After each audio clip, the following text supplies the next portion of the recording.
Mga mamis, eto na yung ating finished product. Fresh na fresh.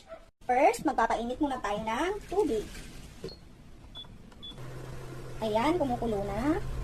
At syempre, gagamit ako ng Good Life Premium First Class Vermicelli na 80 grams. Ayan mga mamis, after ilang minuto, set aside and drain. Ito yung tubig, tapos ilagay natin yung rice paper. So medyo maliit itong rice paper natin. Lettuce muna, carrots, pipino, sotanghon, imitation crab stick. Unang tupi, i-fold ang gilid, ilagay ang shrimp, isa pa, ayan. So, ganito ang ating balot.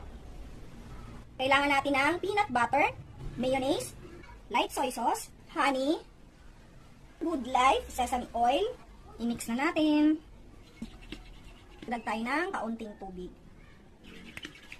Ayan.